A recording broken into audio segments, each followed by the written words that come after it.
Hi, my name is Denise Young, life skills coach, and the tip of the day is dealing with rape and sexual assault. The question is, what should I do after I've been sexually assaulted? And this is for the individual that's already been raped or sexual assault. I hope that these tips helped and you can pass to other individuals. The first thing is to find a safe location away from the predator. The second thing is to find an individual that you trust, that you can go through this journey with, that will have your back. It's very important to have moral support because your journey will be long and it will be nights and days where you go through so many emotions and feelings. So having that moral support is very important.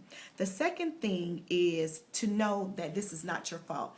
It is not your fault. It is not your fault, and it is not your fault. It is not your fault that someone felt the need to violate you. And you need to keep saying that to yourself during the process of healing, because a lot of times we'll hold guilt and think that it's our fault or we could have did something different, but it wasn't. So remember, it's not your fault.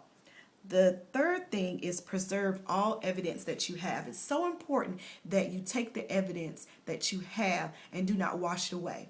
The next thing is do not bathe, do not brush your teeth, don't comb your hair, don't eat, don't smoke, leave everything as it were. So that way the evidence can be clear and the detectives and the law enforcement individuals can get the evidence they need to convict this predator and get him off the streets.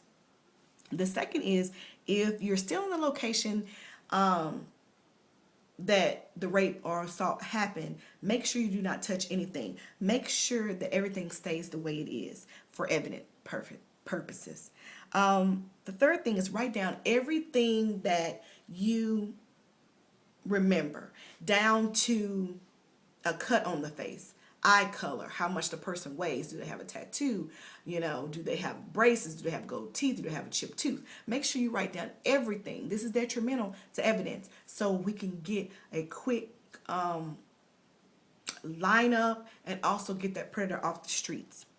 The next thing that I want to talk about is report to the police, law enforcement, as soon as possible. A lot of times we'll wait. It's very important to call them ASAP so they can get the evidence. And also too, calling 911 is the best way to do that. And I know in some areas they might have the numbers or the local numbers to call, but I was advised and always told my clients to call 911. And also it's another number that I want to give you. It is the National Sexual Assault Hotline, and this is only for tips. Do not call them when the assault has happened. You call them after you've been to the hospital and dealt with all of that. But the number is 1-800-656-HOPE. The number is 1-800-656-HOPE. Call them. You can go online. You can find out more information to pass along in dealing with your process to healing. Also, the next one is seek medical help. Make sure you go to the ER as soon as possible. Do not wash away any evidence. Don't take a bath, don't wash your hands. Go to the doctor, the ER, and ask them to do a sexual assault forensic exam. And it's called a sexual assault forensic exam. Some places will call it a rape kit, but make sure that they do that. And this is to find out if you've been suspected of being drugged. They also might request a urine sample, but make sure that they do this to preserve evidence. The next tip is recognize that healing from an attack takes time. You're not going to heal overnight. You're going to go through several emotions, but it's important that you heal and start the process. You can talk to a therapist, also a social worker they might have in the hospital after the attack, a minister, someone that you trust. But professional help, I will advise you to seek that.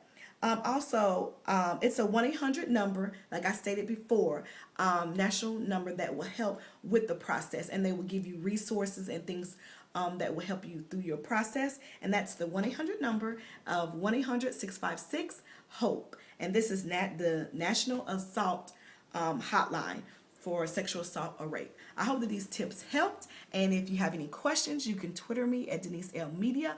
Also email me at Denise younglifeskillscoach@gmail.com. Hope these tips help. Have a great day.